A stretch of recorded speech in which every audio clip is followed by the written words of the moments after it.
Bonjour et bienvenue dans cette capsule vidéo qui a pour objectif de vous présenter les outils et les ressources qui sont disponibles sur la salle d'épreuve et qui vont vous permettre de vous approprier le programme et de l'utiliser au quotidien. Alors pour vous rendre sur la salle d'épreuve, eh bien c'est facile, hein, l'adresse est vraiment la plus simple qui soit puisque c'est salledespreuves.be. Alors je vais vous emmener directement avec moi sur le site de la salle des professeurs pour y découvrir les différentes ressources qui vous sont proposées.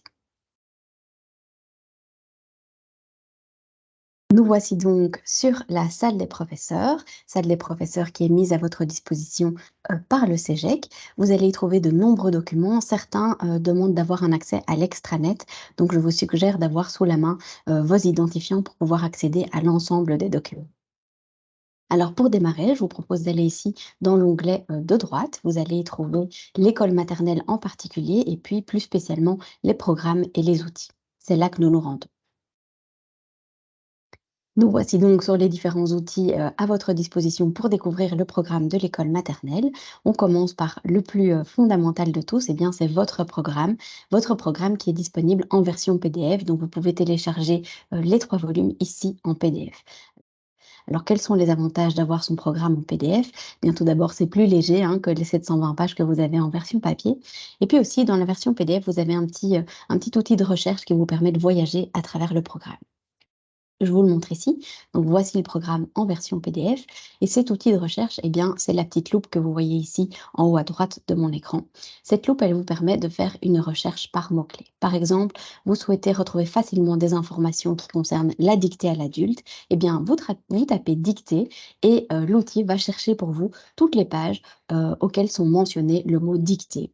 Et donc vous allez trouver, voilà, d'abord par exemple une première intervention de la dictée à l'adulte dans la religion et puis, on va trouver ça également ici dans, les pages mauves, donc dans les pages dédiées à la psychomotricité et puis voilà, vous allez ainsi traverser le programme jusqu'à arriver à la partie français qui est probablement la partie que vous recherchiez.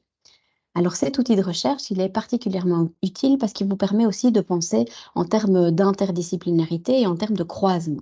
Par exemple, vous êtes en train de travailler des activités sur l'ombre, et bien voilà, vous tapez ombre dans le mot-clé et vous allez avoir toute une série d'occurrences qui vont être mises en lumière par ce petit outil de recherche.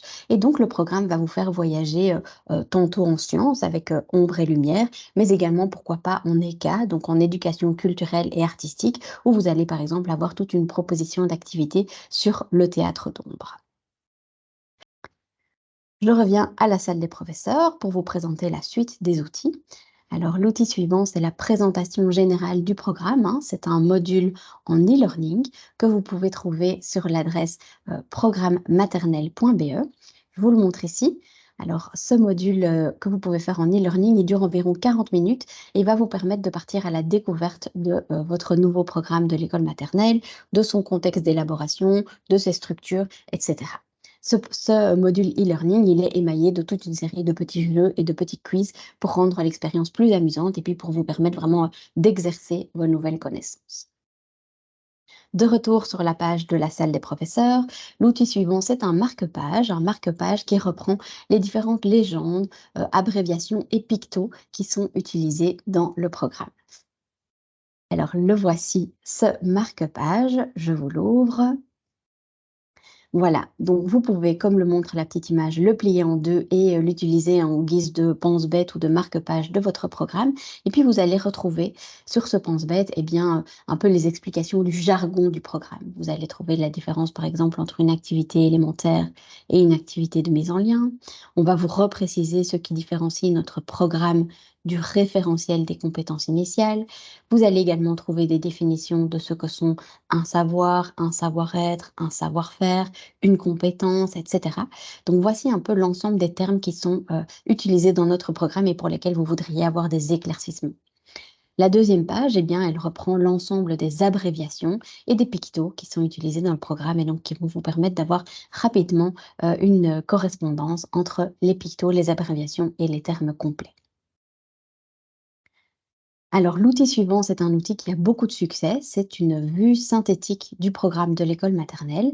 Alors, sur cette vue, eh bien, vous allez trouver en un à 4 recto verso l'ensemble des disciplines, des champs, des rubriques et des rubriques spécifiques du programme.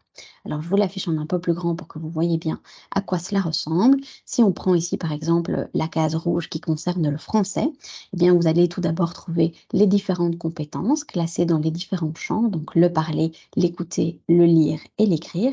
Et puis pour chacun de ces champs, vous allez trouver la division en rubriques et en rubriques spécifiques avec leur numérotation. Et donc, si vous glissez ce document dans votre journal de classe, eh bien, vous pourrez facilement faire des références aux différentes rubriques et rubriques spécifiques de votre programme. Et puis, c'est également une bonne porte d'entrée pour aller explorer un peu plus en avant les différentes sections de votre programme.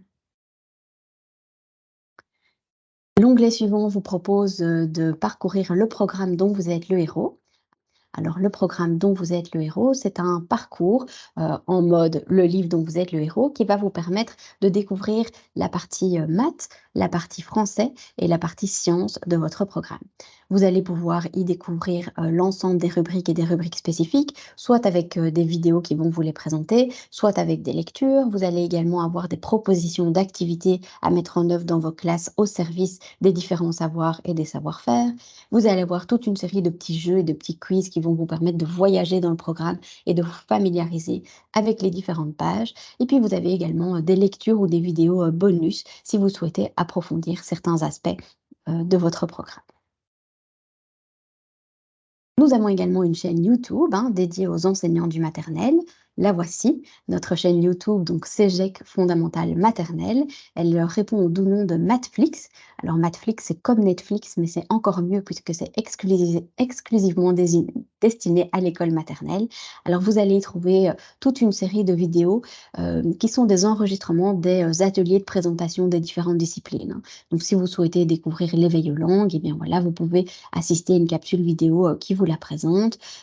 Pareil pour formation scientifique, ECA, autonomie, etc.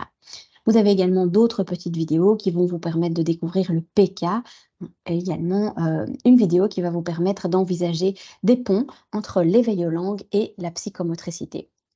Et cette chaîne, elle est amenée à s'étoffer au fil du temps avec davantage de contenu destiné aux enseignants de l'école maternelle. Alors, vous avez également la possibilité d'accéder à la foire aux questions du programme de l'école maternelle. Voici à quoi ressemble cette foire aux questions. Vous avez tout d'abord un petit formulaire si vous souhaitez poser une question. Votre question sera transmise au service de production pédagogique qui va l'analyser et qui va rédiger une réponse qui vous sera partagée et qui sera également mise à disposition de l'ensemble des enseignants sur cette page de la salle des professeurs. Alors, vous avez des questions qui ont déjà été posées par d'autres enseignants, soit des questions générales sur le programme, soit des questions plus spécifiques à une partie du programme, à une discipline. Je vais prendre au hasard la partie français. Voici des questions que nous avons pu recevoir sur la foire aux questions. Ici, une enseignante qui s'interrogeait sur le type d'écriture qu'elle devait utiliser sur les étiquettes mots et les référentiels de la classe. Eh bien, notre expert français a rédigé une réponse pour elle, pour qu'elle puisse s'y retrouver. Il y a également une question sur l'apprentissage de l'écriture cursive. On se demande s'il est recommandé à l'école maternelle. Eh bien voilà la réponse de notre expert. Et donc vous avez là la réponse officielle du CEGEC à cette question de l'enseignement de l'écriture cursive. Toujours dans l'idée de vous faciliter la vie pour utiliser votre programme, eh bien, vous avez des tables de correspondance. Alors, qu'est-ce qu'une table de correspondance? C'est un document qui va vous permettre de passer facilement de l'ancien programme au nouveau programme ou du référentiel au nouveau programme. J'ouvre la table de correspondance ici de mathématiques, par exemple. Je vous l'affiche en un peu plus grand. Donc, on est dans le champ des nombres et peut-être que vous connaissiez par cœur dans votre ancien programme que quand vous faisiez du dénombrement, eh bien, ça correspondait au 1.1.1. Eh bien, aujourd'hui, dans votre nouveau programme, si vous faites du dénombrement, eh bien, ça correspond au 1.1.4. Il correspond ici 1.1.4. C'est toujours effectivement dénombré dans le nouveau programme. Si dans le référentiel, par exemple, vous aviez l'habitude d'utiliser cet intitulé pour travailler la chaîne numérique stable et conventionnelle, donc la litanie des nombres, eh bien, sachez que dans votre nouveau programme, ça correspond à 1.1.5. 1.1.5, c'est lire, lire et écrire les nombres. Alors ce document, en plus de vous permettre de passer facilement d'un référentiel ou d'un ancien programme vers le nouveau programme, eh bien, il va vous mettre en lumière des éléments qui ne doivent plus être travaillés à l'école maternelle. Ces éléments, vous les trouvez en rouge. Donc ici, par exemple, utiliser des conventions d'écriture mathématique, eh bien, c'est un savoir qui n'est plus travaillé à l'école maternelle. Donc, vous n'avez plus besoin de mener des activités pour construire ces conventions d'écriture mathématique. En revanche, il y a des nouveautés qui apparaissent dans le programme de l'école maternelle et vous les trouverez en bleu. Ici, par exemple, 1.1.1, construire le sens du nombre, eh bien, c'est une nouveauté du programme de l'école maternelle et donc ça vaut la peine de s'y pencher, de voir quel genre d'activité on pourrait proposer aux élèves pour leur permettre de construire le sens du nombre. Pourquoi pas s'intéresser à ces éléments en bleu lors d'une concertation ou d'une réunion d'équipe et de construire en collectif toute une série d'activités au service de ces nouveaux apprentissages qui arrivent à l'école maternelle. L'outil suivant, eh bien, c'est une liste de compétences. Les listes de compétences, elles sont disponibles pour vous dans toutes les disciplines. Elles sont disponibles dans deux formats, un format Word et un format PDF. Le format Word vous permet en effet de transformer l'outil pour le faire davantage coller à votre pratique ou à vos habitudes de classe. Alors, j'ouvre ici par hasard la liste des compétences en formation scientifique. Donc, voici comment ça se présente. Vous allez avoir les champs, les rubriques spécifiques et puis les savoirs et les savoir-faire qui vont être listés. Alors voici comment ça se présente. Vous avez donc l'ensemble de la discipline formation scientifique qui est reprise dans ces 7 pages. Et puis le but de cet outil, il a d'abord et avant tout été pensé pour vous permettre de planifier vos activités d'apprentissage. C'est pour ça que vous allez trouver ici dans les colonnes de droite des cases pour noter les dates des activités. Alors vous pouvez noter les dates des activités enfin les dates auxquelles vous avez prévu de vivre des activités d'apprentissage, mais vous pouvez aussi noter les dates auxquelles vous avez déjà vécu ces activités et donc utiliser cet outil en termes de traces. Mais je vous l'ai dit, cet outil, il est amené à vivre avec votre pratique de classe et donc vous pourriez tout à fait transformer et l'utiliser pour, par exemple, garder des traces de la différenciation ou des difficultés de vos élèves et noter dans les cases qui sont ici à droite les prénoms des élèves qui sont en difficulté pour, par exemple, les termes désignant les parties du corps humain. Donc à vous de faire coller cet outil à votre pratique et à vos besoins. Alors, la salle d'épreuve vous propose également des canevas de fiches de préparation. Ils sont disponibles ici. Alors, la salle d'épreuve vous propose un canevas pour les activités élémentaires et un canevas pour les activités de mise en lien. Voici ces deux canevas ici. Le canevas pour l'activité de mise en lien, donc vous voyez, il est totalement revisité et aux couleurs de notre nouveau programme. Vous avez la mise en contexte de l'activité, une indication de la discipline et des rubriques spécifiques, les repères, également des liens avec d'autres disciplines si nécessaire. Vous pouvez cocher si vous faites appel à des visées transversales ou à d'autres éléments transversaux. Et puis on attire votre attention sur les liens à faire avec l'EPC, hein, donc l'éducation à la philosophie et à la citoyenneté, qui dans notre réseau se vit de façon transversale. Ensuite, on rentre dans le concret de l'activité, donc le matériel dont vous aurez besoin, la durée prévue pour l'activité, les prérequis nécessaires ou les difficultés que vous allez anticiper, et puis on rentre dans le déroulement, donc avec l'annonce de l'intention aux élèves, la situation de départ et la consigne, les différentes étapes, un point pour la structuration, hein, pour dégager l'apprentissage de l'activité. Et puis, on vous engage aussi à penser ce que vous allez mettre en place pour automatiser le savoir et donc pour entraîner les nouvelles acquisitions. Vous avez également la possibilité de compléter des prolongements possibles ou des réinvestissements et puis de noter vos sources ou vos ressources. Vous avez également un autre canevas d'activités qui est relativement semblable, mais qui concerne cette fois les activités élémentaires. Et donc là aussi, hein, vous faites la référence vers la rubrique spécifique, vous indiquez les repères ou les attendus, l'objectif de l'activité, les liens transversaux, et puis à nouveau, hein, matériel, durée de l'activité, prérequis ou difficultés anticipées, les différentes étapes du déroulement, les prolongements, sources, et puis éventuellement des annexes. Donc voilà pour les 2 canevas qui vous sont proposés. Ils vous sont proposés en format Word, ça veut dire que vous pouvez, vous les approprier, hein, bien sûr et les transformer pour, qu'ils correspondent à votre manière d'envisager les apprentissages. Alors, nous avons également un glossaire qui est disponible sur la salle des professeurs. Dans le programme en version papier, eh bien, chaque discipline a son propre glossaire qui se trouve à la fin des pages de couleurs. Et si vous voulez retrouver l'ensemble des termes qui sont repris dans le programme, eh bien, ils sont ici sous forme de classement alphabétique. Donc, c'est parfois un peu plus facile pour s'y repérer. Si vous vous êtes intéressé à l'éveil aux langues, eh bien sachez que l'éveil aux langues possède sa propre page sur la salle des professeurs. Vous y trouverez essentiellement une sélection d'albums de jeunesse qui vont vous permettre de déclencher l'éveil aux langues dans votre classe. Et puis vous avez également des ressources un peu plus théoriques, donc pour reconnaître les avantages du bilinguisme, l'importance du bilinguisme en lien avec la plasticité cérébrale, et puis un lien vers du Lala, donc cette association qui propose des activités de grande qualité pour vivre l'éveil aux langues dans vos classes. Un dernier outil qui est mis à votre service par la salle des professeurs, eh bien, ce sont les indicateurs pour l'école maternelle. Alors, les voici les indicateurs pour l'école maternelle. Vous avez plusieurs documents qui sont mis à votre disposition et qui sont également à votre disposition sur l'extranet. Alors, j'ouvre le premier document des indicateurs pour l'école maternelle. Eh bien, c'est une grille d'observation par élève. Donc, vous voyez ici, vous complétez le nom, le prénom, la classe. Et puis, vous allez avoir une série d'indicateurs donc, que vous allez pouvoir observer et vous allez pouvoir cocher le niveau de développement de votre élève. Par exemple, ici, si on s'intéresse à l'indicateur de formation mathématique 1, qui correspond au savoir-faire dénombrer une collection d'objets pour s'initier à l'aspect cardinal des nombres, ça correspond à la rubrique spécifique 1.1.4, à la page 34 de volume 3, eh bien, vous allez pouvoir cocher. Si votre élève est capable de dénombrer jusqu'à minima 3, eh bien, il est de niveau 1. Si votre élève est capable de dénombrer jusqu'à minima 5, eh bien, il est de niveau 2. Si votre élève est capable de dénombrer jusqu'à minima 9, eh bien, il est de niveau 3. Et donc, vous avez cette observation et ce codage en 3 niveaux pour toute une série d'indicateurs. Alors ici, on est en formation mathématique, mais vous les avez également en français.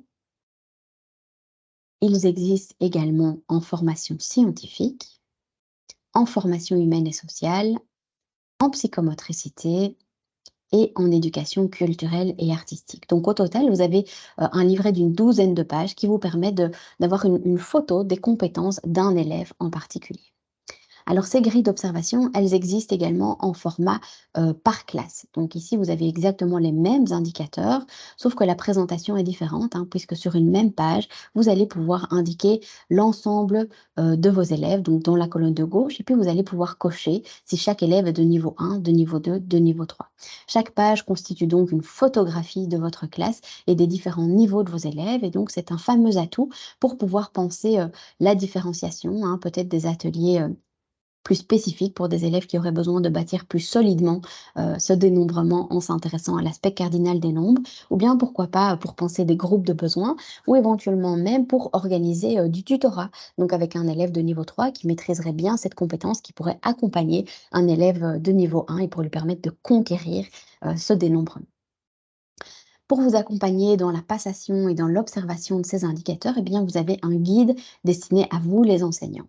Alors, il fait 86 pages, mais c'est vraiment pas 86 pages qui doivent vous effrayer. Au contraire, ce sont 86 pages qui sont là à votre service pour vous guider pas à pas dans la passation de ces indicateurs et donc dans l'observation que vous allez pouvoir faire de votre classe. Voici ce qu'on trouve dans ce guide enseignant. Tout d'abord, vous avez un petit avertissement. Ensuite, vous avez la table des matières pour sélectionner directement la discipline qui vous concerne. Dans l'introduction, vous avez toute une série d'explications pédagogiques sur à quoi servent ces grilles d'observation, euh, comment les indicateurs ont été conçus, qu'est-ce qui est observé, à quel moment observer ces indicateurs, comment utiliser les outils, etc.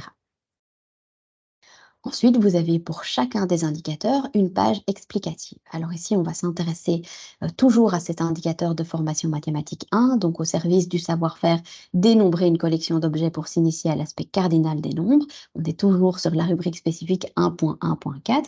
Eh bien, on démarre par toute une série de notes pédagogiques, donc d'explications plus fines sur ce qui est observé et sur des, des moments de vigilance que vous devez avoir dans votre observation. Ensuite, on va vous proposer la tâche que vous pouvez faire passer à vos élèves pour pouvoir les observer. Donc ici, il s'agit de dénombrer une collection d'objets. Vous avez la consigne qui est donnée en toutes lettres. Donc ici, c'est compte les objets et dis-moi combien il y en a. On peut préciser à l'élève qu'il a le droit de déplacer, de pointer ou de toucher les objets. Et puis, vous avez également un focus qui est mis sur les réponses attendues. Donc ici, l'élève qui réalise le comptage, il doit isoler le dernier mot nombre pour exprimer la quantité totale d'objets, hein. C'est vraiment ça l'aspect cardinal qu'on veut mettre en lumière dans cette observation. Ça veut dire que si l'élève dénombre les objets qui se trouvent sur la photo numéro 2, hein, ici, et qu'il dit 1, 2, 3, 4, 5, et qu'il n'isole pas le dernier nombre, il ne dit pas il y en a 5, ça veut dire qu'il n'a pas extrait le cardinal et donc sa réponse n'est pas considérée comme valable. Une réponse valable serait 1, 2, 3, 4, 5, il y en a 5 ou tout simplement il y en a 5. Donc voilà, on est vraiment dans des critères très pointus dans cette observation. Alors vous avez tout ce guide pour chacun des indicateurs et puis vous avez à la fin de ces pages des annexes. Alors les annexes, elles sont vraiment à votre service, hein, dans l'idée de vous fournir un outil clé en main, puisque ici, dans les annexes, pardon, je descends encore un peu. Dans les annexes, vous allez avoir du matériel que vous pouvez mettre à disposition de vos élèves pour faire passer ces différentes activités. On va prendre le matériel qui est proposé pour une activité en français, particulièrement en parler, une activité au cours de laquelle on demande aux élèves d'élaborer une phrase syntaxiquement correcte à partir de vignettes illustrées. Eh bien, les vignettes illustrées, les voici. Vous avez tout d'abord une série d'illustrations pour les personnages. Ensuite, vous avez une illustration d'un certain nombre d'actions. Vous avez également des cartes objets et des cartes temps. Et donc voilà, vous n'avez plus qu'à les imprimer et à les mettre à disposition de vos élèves pour pouvoir observer cet indicateur en français. Alors, retour à la salle des profs où on a terminé la présentation des outils qui vont vous servir à apprivoiser votre programme. Je vous présente maintenant des ressources que la salle des profs met à votre disposition au service des différentes disciplines. Alors ici, vous avez par exemple la discipline français, vous avez les 4 champs qui sont repris, et puis si vous cliquez sur un champ, vous allez avoir toute une série d'activités qui vont vous être proposées. Alors ici, on est dans le champ lire. Vous reconnaissez les activités disponibles pour les maternelles avec le petit M en vert. On va par exemple s'intéresser à une activité globale en lire. Ici, l'activité s'intitule Quand j'ai peur, je lis une histoire réconfortante. C'est une activité qui s'adresse à un public de M1. Pour avoir davantage de détails, eh bien, c'est par ici. Vous allez avoir carrément une fiche détaillée de l'activité, c'est-à-dire un canevas de préparation qui est disponible sur l'extranet et voici à quoi il ressemble. Donc vous avez vraiment un canevas détaillé, vous êtes vraiment pris en main. Les compétences et les attendus sont repris, le matériel également, les différentes étapes de l'activité, donc l'annonce, la situation de départ, les différentes phases de recherche, l'importance de la structuration, mais également les pistes de différenciation. On vous invite également à penser au prolongement possible de l'activité. Et puis, vous avez en annexe du matériel à imprimer pour pouvoir vivre cette activité avec vos élèves. Alors, ces onglets disciplinaires, ils proposent également une page méthodologie. Dans la page méthodologie, vous allez trouver deux types de documents. Des fiches qui s'intitulent Le point sûr. Ce sont des fiches qui ont pour objectif de faire le point sur une notion parfois plus complexe ou plus ambiguë. Et vous avez également des fiches qui s'intitulent Pistes pour. Là, ce sont vraiment des idées de pratiques pédagogiques que vous pouvez mettre en œuvre dans vos classes. Alors, on est dans un canevas qui est moins guidé qu'un canevas de préparation, mais malgré tout, ce sont des idées dont vous pouvez vous emparer pour vivre des activités dans votre classe. Ici, par exemple, on va s'intéresser à une page, le point sur l'acte de lire. Et donc, vous avez un document qui s'ouvre et ici, on vous propose la tresse de la lecture. Donc, c'est notre expert français qui vous dit que pour être un bon lecteur, eh bien, il faut prendre en compte différentes composantes. Alors, certaines composantes sont communes aux 4 champs du français. Ce sont les connaissances sur le monde, le vocabulaire, les structures langagières, les capacités de raisonnement, les connaissances du fonctionnement de l'écrit. Et puis, certaines composantes sont spécifiques à l'acte de lire. Il s'agit de la conscience phonologique, du décodage et de la reconnaissance immédiate des mots familiers. Et donc voilà un petit tableau de synthèse de ce que représente l'acte de lire. En ce qui concerne les fiches pistes pour, eh bien, je vous propose ici une piste pour choisir des textes et des albums à aborder en classe, de la maternelle à la P6. Alors voici à quoi ressemble cette fiche. On vous propose d'avoir l'œil attentif à l'adéquation entre le texte et votre intention pédagogique, mais également aux possibilités d'inférence qui sont offertes par votre texte. On s'intéresse également au vocabulaire, hein, avec la variété des mots de substitution, la caractéristique des mots, etc. Et puis on vous invite également à observer le rapport entre le texte et l'illustration et encore d'autres critères qui vont permettre de guider votre choix. Donc voilà pour ce qu'on trouve dans les onglets méthodologie. Alors je vous ai ouvert ici l'onglet français, mais vous le trouvez également en mathématiques. Et puis la salle d'épreuve va s'étoffer au fil du temps et chaque discipline aura son propre onglet pour que vous puissiez vraiment découvrir l'ensemble des disciplines et avoir des ressources pour l'ensemble des disciplines. Alors, c'est ici que s'arrête notre petite découverte de la salle des professeurs. Je vous remercie de votre attention et puis je vous souhaite une excellente découverte de votre programme de l'école maternelle.